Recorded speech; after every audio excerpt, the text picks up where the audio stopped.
All right, guys, make sure that while I'm reading, you're following along in your book. We're starting on page 58 at the chapter called Las Guayabas, or the Guavas. If you haven't noticed yet, each chapter is named after a piece of fruit. So if you don't have your book with you, pause the video and go grab your book, right? Make sure, as I'm reading, you're making one annotation on each page. Anytime you hear something important, like something happening in the plot that's important, or you learn some new character information, I suggest you just pause the video, make a little note in your book, and then push play to keep going. Remember, Esperanza and Hortensia and Alfonso and their family, they are leaving El Rancho de las Rosas, and they're about to begin their journey to America. That's where we're picking up. They emerged from the fig orchard and continued through a pear grove. When they came into a clearing, they saw Senor Rodriguez waiting with a lantern by the barn doors. They hurried inside.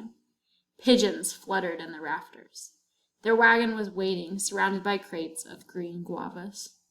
"Did Marisol come?" asked Esperanza, her eyes searching the barn. "I could tell no one about your departure," said Senor Rodriguez. "When the time is right, I will tell her that you looked for her and said goodbye. Now we must hurry. You need the protection of darkness." So I would pause right here and say something about Esperanza being sad that her best friend Marisol did not get to come say goodbye.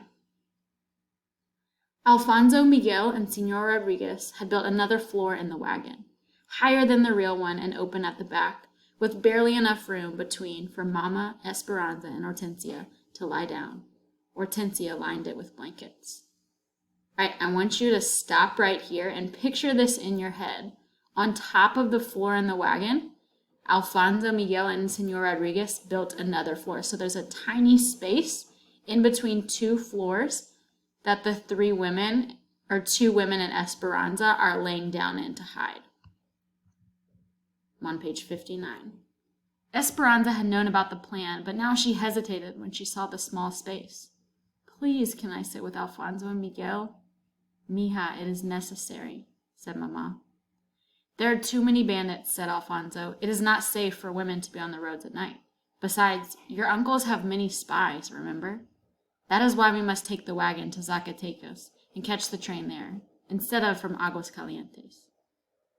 "Luis has bragged about the engagement to everyone," said Hortensia. "Think how angry he will be when he discovers you have gone. We cannot take the chance of you being seen." Mama and Hortensia said grateful goodbyes to Senor Rodriguez, then slid between the floors of the wagon.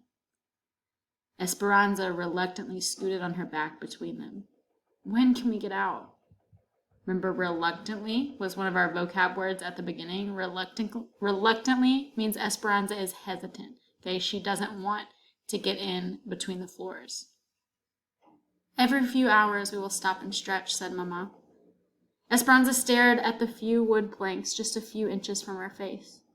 She could hear Alfonso, Miguel, and Senor Rodriguez dumping crate after crate of guavas onto the floor above them. The almost ripe fruit rolling and tumbling as it was piled on. The guavas smelled fresh and sweet like pears and oranges all in one. Then she felt the guavas roll in around her feet as Alfonso and Miguel covered the opening. If anyone saw the wagon on the road, it would look like a farmer and his son taking a load of fruit to the market. "How are you?" Alfonso asked, sounding far away. "We are fine," called Hortensia. The wagon pulled out of the barn and the guavas shifted, then settled. It was dark inside, and it felt like someone was rocking them in a bumpy cradle, sometimes side to side and sometimes back and forth. Esperanza began to feel frightened. She knew that with a few kicks of her feet she could get out, but she still felt trapped.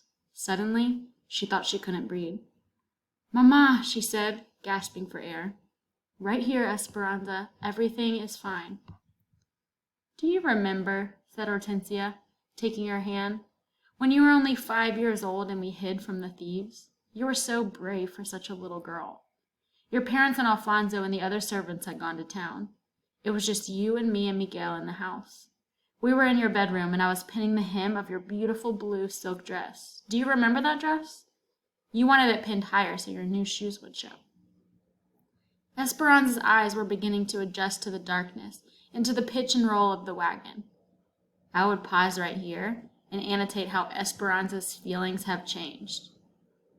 She was feeling one way up here, and now she's starting to feel a different way. Miguel ran into the house because he had seen bandits, said Esperanza, exhaling.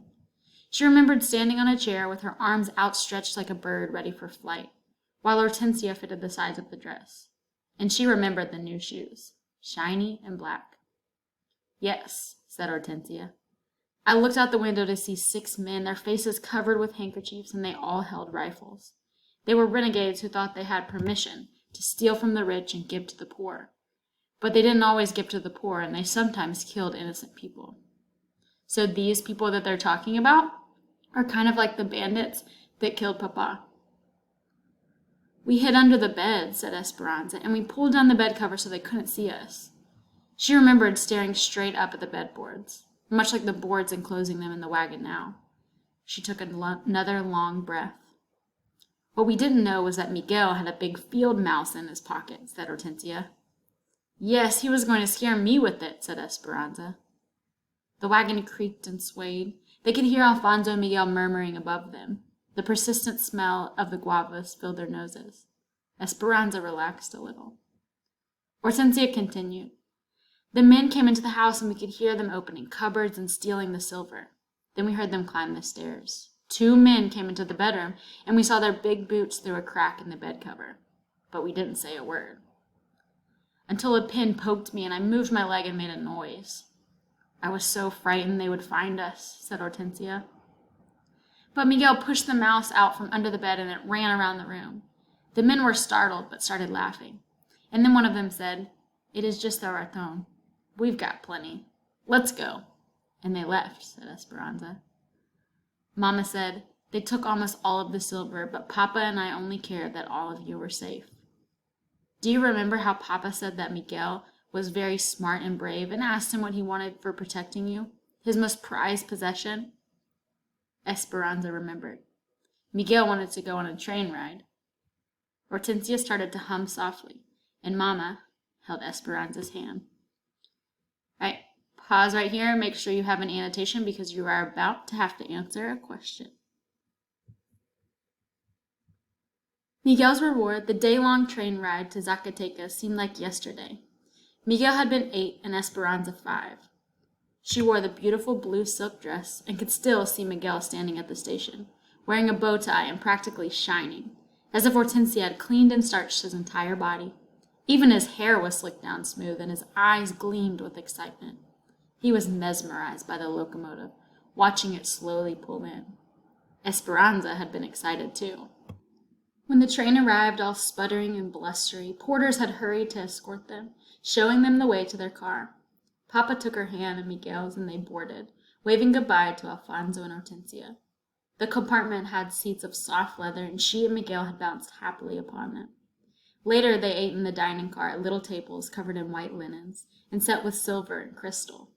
When the waiter came and asked if there was anything he could bring them, Esperanza said, Yes, please bring lunch now. The men and women dressed in their hats and fancy clothes smiled and chuckled at what must have looked like a doting father and 2 privileged children. Remember, privileged is one of our words.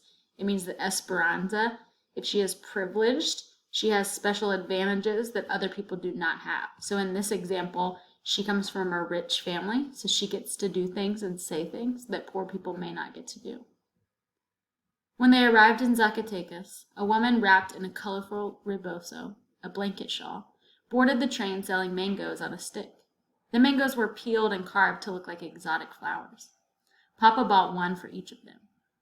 On the return ride, she and Miguel, with their noses pressed against the window, and their hands still sticky from the fresh mango, had waved to every person they saw.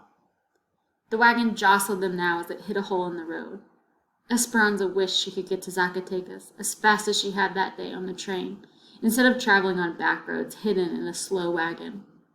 But this time, she was buried beneath a mountain of guavas and could not wave to anyone. There was no comfort, and there was no Papa. You're about to answer a question about the details of this train ride. So if you want to rewind the video and listen to the part about the train ride again, you can feel free to.